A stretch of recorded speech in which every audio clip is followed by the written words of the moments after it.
Seigneur, nous te disons merci pour ces moments précieux. Nous sommes inutiles, Seigneur. Nous sommes sans valeur. Nous sommes sans poids quelconque. Nous nous abaissons encore à tes pieds. Te supplier, ô Dieu, d'honorer cette assemblée de rachetés. D'honorer, mon Dieu, pour voir cette maman, ce papa, ce jeune qui s'est déplacé pour t'attendre ce jour, ces grands jours de Pâques. Sois avec nous, Emmanuel, et termine avec nous, Oméga, au nom de Jésus-Christ. Amen.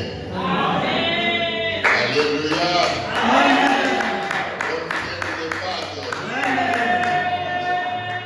Regardez le bien-aimé à côté de vous. Vous les saluez, vous lui dites, vous êtes un racheté, une rachetée.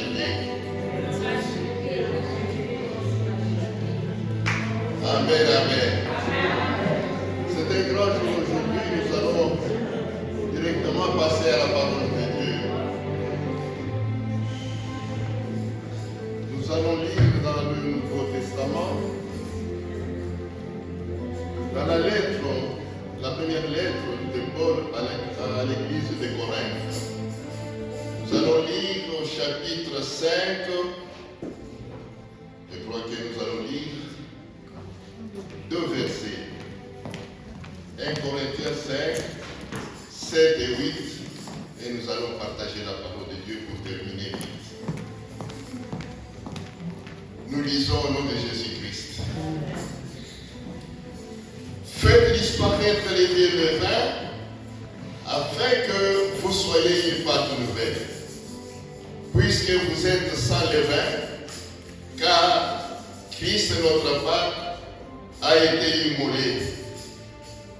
Au verset 8, célébrons donc la fête, non avec du vieux levain, non avec un levain de malice et de méchanceté, mais avec les pains sans levain, de la pureté et de la vérité.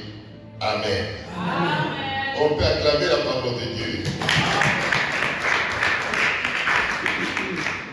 Asseyons-nous. Bien aimé, la fête d'aujourd'hui, c'est une grande fête pour l'Église. C'est une grande fête pour les enfants de Dieu. Et cette fête a une très grande signification dans notre vie. C'est une démonstration de la délivrance. La délivrance de toute la terre, jadis maudite par Dieu. Et Dieu, dans son amour vertical, a voulu que son peuple soit délivré. Nous fêtons la Pâque. Et la Pâque que nous fêtons aujourd'hui n'est pas la Pâque que les autres fêtaient. La Pâque que nous fêtons aujourd'hui, c'est le Christ qui est notre Pâque. Donc, notons, si nous voulons, vous pouvez intituler comme vous voulez, mais moi j'ai intitulé ici Christ notre Pâque. Christ est notre Pâque. Bien-aimés, comprenons d'abord le mot Pâques et ça a commencé quand? Pâques a commencé depuis très longtemps avec un peuple que Dieu avait choisi pour être encore en contact avec le monde, pour sauver la terre maudite. Et ce peuple, malheureusement, était en captivité en Égypte. Nous connaissons l'histoire, nous n'allons pas traîner là-bas. Et dans l'Égypte, ils vivaient comme des esclaves. Ils faisaient des grands travaux, des punitions sur punitions. On les tuait. Et Dieu, dans son amour, a vu cela, a voulu les délivrer de cette prison d'esclavagisme. Il a choisi un de ce peuple-là, Moïse, nous les connaissons, et Dieu a travaillé Moïse et son frère Aaron pour faire sortir son peuple de cette captivité. Et il a instruit à Moïse de faire sortir tous les enfants d'Israël. Moïse a vu d'abord la force des pharaons. À ce moment-là, l'Égypte était une grande puissance. Moïse se regardait. Lui qui a vécu dans le palais de Pharaon, lui qui connaissait comment Pharaon est méchant, lui qui connaissait comment Pharaon contient des armes sophistiquées de ce temps-là, évidemment, il dit, mais moi je suis simple, comment je vais le faire sortir? Comment je vais le faire sortir? Alléluia. Amen. Mon frère, ma soeur, Dieu qui t'a choisi, nous ne pouvons pas frapper la poitrine, nous dire que aujourd'hui je suis chrétien parce que je voulais. Non, tu as été choisi, comme il a dit à Jérémie, avant que tu sois dans le ventre de ta maman, je te connaissais. C'est ainsi que vous qui êtes ici, avant que vous soyez ce que vous êtes, Dieu vous connaissez et savez que vous serez son serviteur, vous serez son enfant, il va vous délivrer. C'est alors Moïse, quand il a vu la force de Pharaon, il dit, mais je ne peux pas. Moïse ne comprenait pas qui est-ce qui lui parlait. Alléluia. Amen. Je voudrais vous signifier, mon frère, ma soeur, que Dieu veut que vous osez, que vous fassiez quelque chose. Et sans peur, sans crainte. Amen, amen. Amen. Dieu s'est montré à Moïse par les démonstrations de force. Et Moïse, ce qu'il a fait, il a obéi. L'autre étape, lorsque Dieu veut nous envoyer à faire quelque chose, deuxième étape, c'est l'obéissance. Alléluia. Il faut obéir. Ce que la parole de Dieu vous demande de faire, ce que le Saint-Esprit vous pousse à faire, faites-le. N'hésitez pas. Si c'est Dieu qui vous envoie, allez-y. Et Moïse est allé. Dieu lui a instruit. Je vais manifester ma force. Il a tenté avec plusieurs plaies. Et Satan a répliqué de sa façon. Nous connaissons l'histoire. Et dernière plaie que Satan ne pouvait pas résister parce que Dieu reste Dieu. Il a dit à Moïse, aujourd'hui, vous allez partir avec mon peuple. Allez chercher un agneau d'un an sans défaut. Un agneau d'un an sans défaut. Égorgez-les le soir. Et prends le sang, mets sur les tons de chaque porte.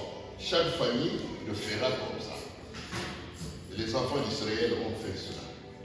Et la nuit, Dieu a envoyé l'ange destructeur. Il a tué tous les premiers-nés dans des familles égyptiennes. Des hommes, des animaux. Tout. Et Égypte était des Égyptiens. Et Pharaon qui s'est montré très grand, qui voulait imiter Dieu, cette fois-ci, il ne pouvait plus imiter. Alléluia. Cela voudrait dire que Dieu que nous avons accepté, c'est un Dieu incomparable. Un Dieu qu'on ne peut pas imiter. C'est lui la fin de fin. Toutes les puissances sont en bas de la puissance suprême de Dieu. Il a laissé partir. Quand il a vu que tout le monde est mort. Les enfants, les nouveau-nés, dans tout, il y avait des matangas partout. Et c'est cet agneau-là qu'on appelle Pascal. Agneau Pascal. Alléluia. Amen. Ça, c'est la première signification. Le passage de l'ange, quand il voyait des signes distinctifs sur le linteau de leur maison, passait dessus. Et cela a donné encore la signification de parce que ça veut dire passer au-dessus. Amen. Amen. Donc, l'agneau, Pascal, et le passage. Ça frappait les Hébreux, les Israélites, les enfants de Jacob qui étaient là, et ils sont sortis. Ils ont dit que nous sommes sortis, nous sommes partis, c'est notre Pâques. Et ils sont restés avec cette fête qu'ils commémoraient chaque année. Même à la naissance de Jésus, Jésus commémorait cette Pâque que nous appelons la Pâque juive. Amen. Amen. La Pâque juive. Qu'il a célébré la dernière Pâque juive avec ses disciples. Qu'est-ce que cela voudrait dire? Tout ce processus, c'est ce qui devait venir. L'agneau immolé qui devait venir. Rappelez-vous, lorsqu'on baptisait Jésus, il y a eu la voix qui témoignait. C'est l'agneau de Dieu. Amen, amen. Amen. Donc, je disais que la première Pâque juive a eu lieu en Égypte avec deux grands événements. Immolation de l'agneau et puis le passage de l'ange destructeur qui passait au-dessus pour libérer le peuple qui était en captivité dans l'Égypte.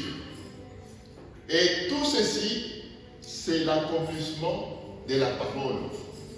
Comme il a été dit pendant plusieurs années par le prophète Jérémie, si vous lisez Jérémie 31, à partir de 31 jusqu'en bas, vous allez voir comment le prophète avait déjà décrit comment Jésus sera tué et que son sang libère. Associons maintenant, revenons sur notre Pâque, qui est très important. C'est là où nous allons essayer à comprendre quelque chose. La préfiguration des Pâques chrétiens a été vécue pendant plusieurs années, plutôt la naissance de Jésus. Ça, c'est une préfiguration. Et quand Jésus est venu, quand Jésus est né, il a grandi, il est un moment venu où il devait accomplir la mission, la parole s'est accomplie. Si vous lisez Ésaïe, je crois, Ésaïe 51, vous allez voir, je crois, 51 ou 53, je ne me rappelle pas. Donc, vous allez voir comment l'histoire s'est répétée. La préfiguration de Jésus.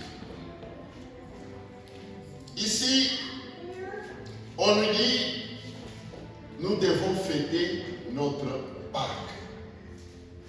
C'est Jésus-Christ lui-même. Du temps des Israélites, des Juifs, on a choisi un agneau sans défaut, c'est-à-dire sans péché. Et l'agneau, là, c'est Jésus qui a grandi dans toute sainteté. Jésus n'a pas connu un péché quelconque. Amen. Amen. Jésus n'a connu un péché quelconque. Il a grandi dans la sainteté. Parce qu'il était 100% homme et 100% Dieu. Amen. Amen. Ça, c'est encore un débat théologique. Il y en a des gens qui disent que non, Jésus était 100% Dieu. Les corps que vous voyez là, c'était tout simplement quelque chose pour tromper les gens. Mais la Bible dit qu'il était 100% homme et 100% Dieu. Avec les évangiles actuels, avec des messages qui sont donnés partout. Arius, il y en a des gens qui ont qui suivent la doctrine d'Arius, qui dit non, ce que vous voyez là, c'était tout simplement quelque chose de l'hypnotisation. Ce n'était pas le corps. Non, Jésus avait le corps parce qu'il y avait des moments où il sentait faim. Amen. Où il s'est fâché. Vous vous rappelez qu'il avait un maudit, un figuier. Hein, il avait maudit parce qu'il était fâché. Il avait faim. Mais il était aussi Dieu. Amen, amen. Il a eu la colère. Il a maudit. Donc, il est né, on l'a arrêté, on l'a tué pour accomplir la parole. Amen. Maintenant, pour nous, la Pâque, comment on peut la fêter? La Pâque chrétienne, pour ceux qui lisent, vous pouvez trouver quelque part on écrit avec S, et d'autre part on écrit seulement la Pâque. Hein? Donc quand on dit la Pâque, c'est la Pâque juive, sans S. Et quand on dit avec S, c'est notre Pâque que nous fêtons aujourd'hui. Quels sont les grands événements qui font que nous soyons dans la joie dans notre Pâque chrétienne? 1. La souffrance de Jésus sur la croix. Il dit, quand il avait fait dernier Pâque avec ses disciples, il dit, ceci est mon corps qui est maltraité pour vous. Donc Jésus explique que bientôt, très bientôt, je serai arrêté.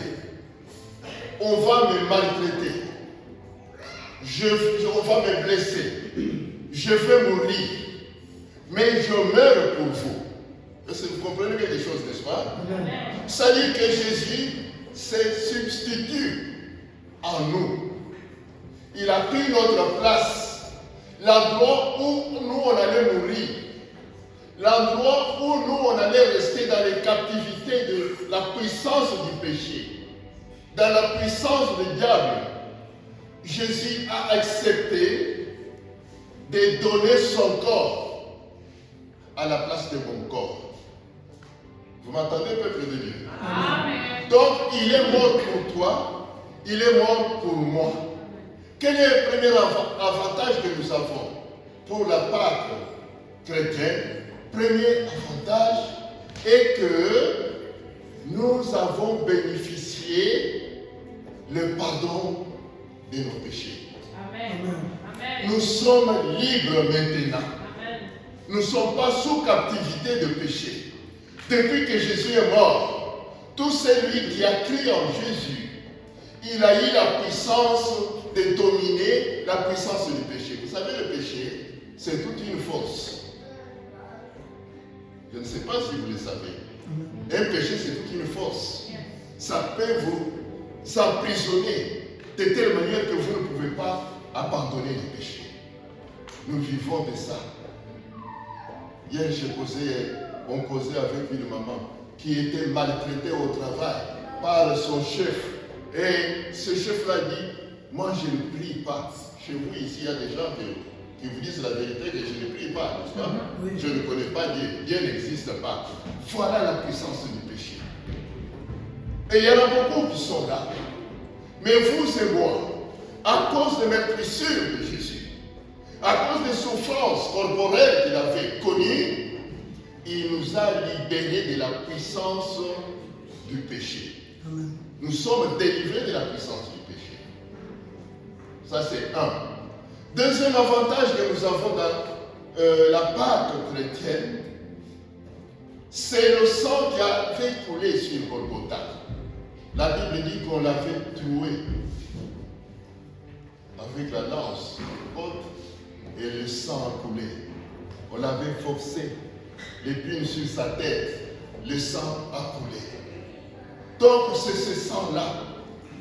Vous voyez les enfants d'Israël quand ils sortaient de l'Égypte, Dieu a dit, prenez le sang de l'agneau, sans défaut, et placez-les sur les linteaux de la maison.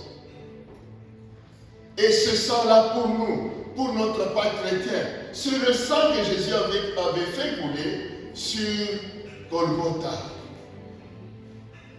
Pour nous, ce sang a de l'importance parce que Jésus lui-même a dit, prenez-en tous, vivez ça. C'est mon sang, le sang de quoi? De l'alliance. Non, vous n'avez pas reçu.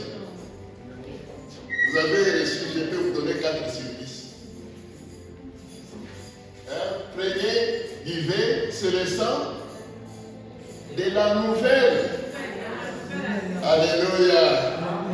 De la nouvelle alliance. C'est très important parce qu'avant la nouvelle alliance, il y avait notre alliance avec Abraham.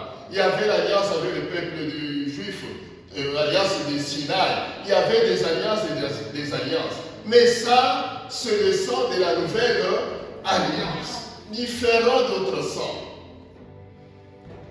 Quand il y avait des sangs de Sinaï et autres, pour se purifier, les gens offraient des boucs, offraient des pigeons, offraient, etc., etc.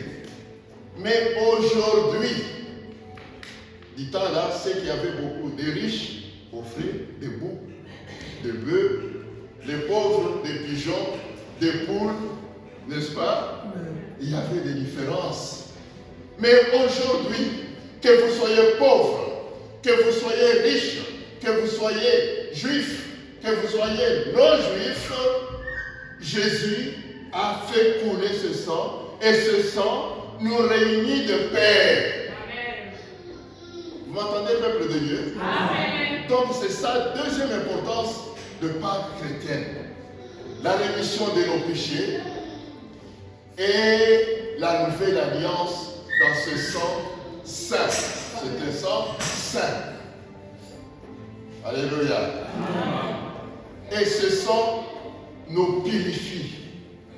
Ce sang est un cordon ombilical qui nous relie désormais au Père. Tous ceux qui croient en Jésus deviennent enfants de Dieu. Alléluia. Amen. Deviennent enfants de Dieu. Voilà l'importance des Pâques chrétiens. Mais maintenant, posons-nous la question. Faut-il commémorer cette fête ou pas? Maman, faut-il commémorer cette fête? Oui. Vous l'avez dit ici. Vous avez dit que c'est un grand jour. Amen. Amen. Est-ce qu'il faut la commémorer seulement aujourd'hui, le jour de Pâques? Non. C'est chaque jour de notre vie. Alléluia. Amen. Nous commémorons ça chaque jour. Nous commémorons ça chaque jour. C'est notre alliance perpétuelle. Mais alors, comment commémorer ça? C'est ça la question que nous pouvons nous poser. Répondons à cette question-là, peut-être on va terminer là. Comment commémorer notre Pâques chrétienne? Ici, on nous dit, pour bien commémorer cette Pâques, commémorer, c'est-à-dire être digne de commémorer ça, la Bible nous dit, il faut disparaître les vieux levains. Il faut disparaître les vieux levains. Les vins, vous les connaissez, n'est-ce pas? Les vieux, les mamans qui font des pâtes, vous savez. Quand vous avez la farine, vous mettez de l'eau, vous mettez le vieux. Qu'est-ce qui va arriver là-bas? Alléluia. Les vins. Il faut faire disparaître les vins spirituels dans notre vie. Bibliquement, lorsqu'on parle de levain, le sens biblique de levain, c'est quoi? Je l'avais écrit là-bas. Le sens biblique de levain est tout ce qui est souillir. Tout ce qui peut nous souillir. Et le péché. Là, Paul est même clair, il dit, faites disparaître les vieux levains afin que vous soyez une pâte nouvelle. Quand nous n'avons pas encore cru le Seigneur, nous n'étions pas dans la nouvelle alliance. On faisait marcher notre vie par de mauvaises habitudes. Nous étions conduits par la méchanceté, par des rivalités, par des impudicités, par tout ce que la Bible condamne. Mais quand nous croyons en Jésus-Christ, nous entrons dans la lignée de la Pâque chrétienne. C'est-à-dire que nous sommes délivrés. Nous sommes délivrés des liens qui nous retenaient esclaves dans le péché. Et du moment que nous croyons en Jésus, nous entrons dans la nouvelle alliance, nous devenons des nouvelles créatures. Et des nouvelles créatures sont dépourvues de tous ceux qui sont souillés. Paul qui avait expérimenté cela, il était courageux de dire, si je vis, ce n'est pas moi qui vis, mais c'est Christ qui vit en moi. C'est-à-dire qu'il est transformé. Vous ne trouverez plus en Paul ce qu'il vit. Mon frère, ma soeur, dans la nouvelle alliance, nous avons l'avantage, nous avons la puissance de dire non aux méchancetés. Et la puissance de méchanceté ne vont plus encore nous prendre. De dire non à l'impudicité. Bien que l'impudicité, les démons qui sont là, peuvent venir nous tenter, jamais on va succomber. Lorsque nous gardons notre cordon ombilical attaché au Seigneur. Si nous sommes dépouillés de tous les biens, nous ne parvenons pas à nous maîtriser dans cette alliance nouvelle où nous avons toutes les choses, où nous avons toutes les possibilités de grimper. Nous avons toutes les possibilités d'être incrémentés, comme les informaticiens disent, au jour, vers le haut. Si nous ne parvenons pas à le faire, c'est-à-dire que nous-mêmes, nous voulons rentrer en Égypte. Mais le Seigneur a dit, partez avec tout ce que vous avez. Laissez tous ceux de l'Égypte. Amen. Amen. Laissez tous ceux de l'Égypte. Allez comme vous êtes. Il dit, faites disparaître les vieux levains afin que vous soyez une pâte nouvelle. Dieu veut travailler avec la pâte nouvelle. Il veut travailler avec la pâte nouvelle. La pâte où le Saint-Esprit sait donner la forme. Et cette doit être une pâte pure. Une pâte convertie totalement pour le Seigneur. Une âme qui s'est donnée corps et âme pour le Seigneur. Une âme qui ne regarde pas derrière, comme la femme de Lot, qui pense encore à ce qui s'est passé. Une âme pleine de bonté. Une âme capable de pardonner même celui qui le persécute. Mais quand nous vivons toujours dans la colère, et on a la chance même, la force et la fierté de dire Yo, Amen. Amen. C'est ça, le levain. C'est ça le levain. Tant que ça va résider en vous, vous détachez de l'alliance et de la victoire. Vous allez encore revenir au lien. Mon frère, ma soeur, écoutez-moi bien. Il y a des chrétiens, bien qu'ils sont dans l'église, ils peuvent faire n'importe quoi dans l'église, mais ils restent toujours liés. Et la Pâque pour vous, c'est quoi? La Pâque, c'est ma liberté. Amen. Ma libération. Amen. Amen. La Pâque, c'est ma libération. La Pâque, c'est ma délivrance. Jésus m'a délivré. Ah, il y a quelqu'un qui chante là, Jésus m'a délivré. Mon fils Baudry aime bien cette chanson-là. Jésus m'a délivré. Amen. Donc vous n'êtes plus esclave. C'est par la victoire de Golgotha. Jésus s'est substitué en vous. Comme esclave du péché, comme esclave des hommes, comme esclave des maladies, comme esclave de Satan, pour que vous et moi soyons libérés. Et lui, comme il était Dieu, il est allé dans la tombe, dans le monde du diable. Troisième jour, il a arraché la clé qui est le diable. Comme nous sommes victorieux. Par notre Pâque, on est victorieux. Amen.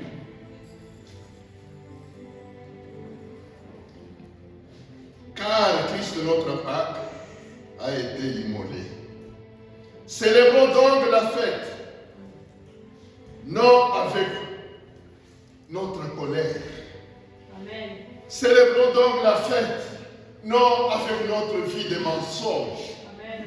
notre vie d'hypocrisie, notre vie, je ne sais pas moi, que Dieu ne veut pas que nous portions encore ces vestes-là.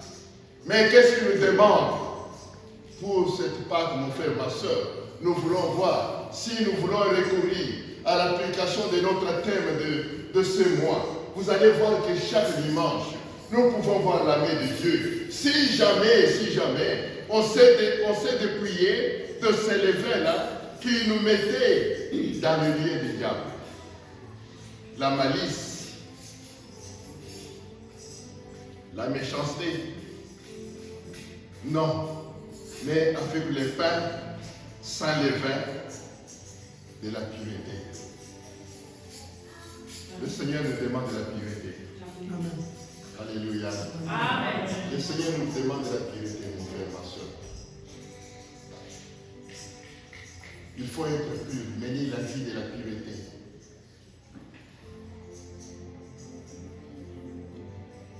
Et de la vérité.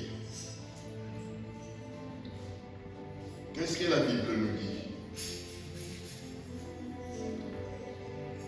Le pain sans levain, comme il nous demande de le faire. Qu'est-ce que ça représente, le pain sans levain?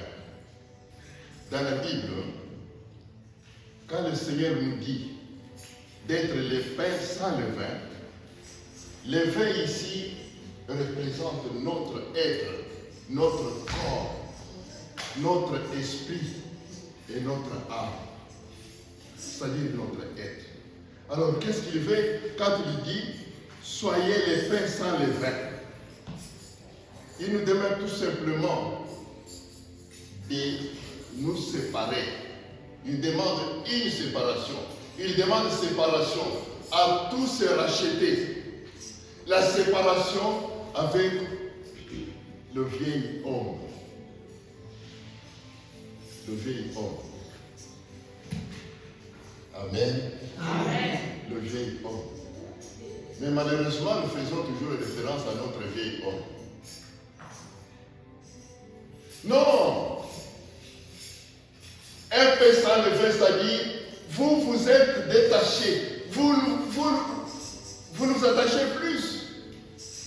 Vous ne vous attachez plus au vieil homme, même dans vos pensées. Vous pouvez dire, non, moi, je ne suis plus encore dans ce monde-là, mais vos pensées sont toujours dans ce monde-là. Vous ne vous êtes pas détachés. Votre corps n'a pas libéré le levain. Il veut dire tous les délivrés, qu'il a délivrés par sa mort sur la croix, de la prison de ce monde de péché, ne peut plus s'attacher dans les histoires de ce monde de péché. Ne peut plus s'attacher dans ces histoires de ce monde de péché. C'est très difficile, frère. C'est très difficile, ma soeur. si on voulait nous poser intérieurement chacun la question, à quoi moi je m'attache plus? Nous mettons seulement deux choses. Il y a la vie chrétienne, avec ses recommandations, et il y a la vie mondaine, avec ses recommandations. Et nous prenons 24 heures. Qui je sers plus? C'est ça que la Bible veut nous dire ici, le pain sans levain. Qui je sers plus?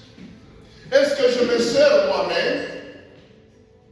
Je sers le monde ou je sers mon sauveur? C'est un petit devoir à domicile où chacun peut se mesurer, où chacun peut voir les niveaux de la température de son détachement à l'alliance de la croix. La nouvelle alliance qui ne coûte rien, qui ne demande que notre foi. Je crois en toi, Seigneur, j'abandonne tout, je suis à toi, et ça suffit, lui prend tout en charge. C'est très simple. Lui prend tout en charge. Si vous êtes attaché, vous êtes dépouillé de tout, même si vous n'avez pas prié, Dieu te connaît ce que tu es. Alléluia. Amen. Il voit ce que tu es. Parce qu'il sait que tout ce qui est apparent, je peux coucher ici du matin au soir en train de pleurer et je ne suis pas encore détaché de mon orgueil. C'est un travail dur. Amen. Amen. Je ne suis pas encore détaché de minimiser les autres, de voir les autres comme étant inférieurs à moi. C'est ça les levains que nous devons, bien aimés, nous détacher. Détachez-vous de ça. Soyons humbles. Jésus était humble. Le jour même de dernier Pâques qu'il avait commis, pour donner une belle leçon démonstrative, d'une manière concrète, il a lavé les pieds de ses apôtres, lui qui était Dieu. Vous vous rendez compte? Ce que ça signifie. Mais pourquoi entre nous, chrétiens, sauvés, nés de nouveau, qui sommes dans la joie de l'alliance nouvelle, entre nous, nous ne pouvons pas nous regarder avec même considération. Pourquoi? Parce que vous voyez, celui-là a beaucoup étudié plus que moi. Au ciel, quel diplôme on va demander pour entrer? Amen. Amen. Parce que celui-là est donc, moi je suis congolais et réfugié ici. Peu importe votre état, devant Dieu, que ce soit votre président des États-Unis, que ce soit le mien au Congo, que ce soit au Bongo, nous sommes sur le même pied d'égalité. Vous m'entendez? Amen. Il n'y a pas de différence. Amen. Dieu demande à mon président de se dépouiller de tous les levains. Et il me demande moi aussi de me dépouiller de tous les levains. C'est-à-dire qu'il nous met sur le même pied d'égalité. Devant Dieu, je n'ai pas à craindre n'importe qui. Je dois voir Dieu, je dois voir mon âme et je dois voir ma destination. Amen. Entre nous, bien-aimés, dépouillons-nous de ces levains. Tout ce qui peut nous salir. Et lorsque nous allons nous dépouiller de ça, nous serons dignes de bien commémorer la Pâque. La Pâque, c'est la fête de la libération, Amen. de la délivrance. Amen. Et nous sommes libres. Amen. Amen. Nous ne sommes plus encore sous condamnation. Amen. Amen, amen. Amen. Nous ne sommes plus sous condamnation. Tout ce que, toutes les malédictions jetées à gauche, à droite, je ne sais pas par qui, ça ne peut pas tomber sur vous parce que vous êtes rachetés par le sang pur, le sang de Dieu. Amen. Amen. Que Dieu nous bénisse. Amen. À partir de cette phrase.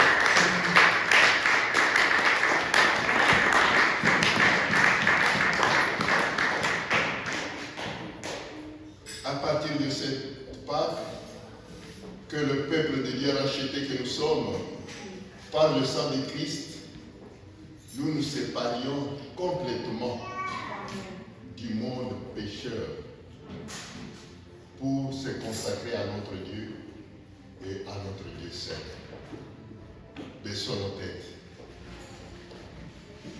Seigneur, nous te disons merci. Jésus, sois élevé dans nos cœurs. Sois magnifié chaque jour. Toi qui es notre Pâque, l'agneau immolé.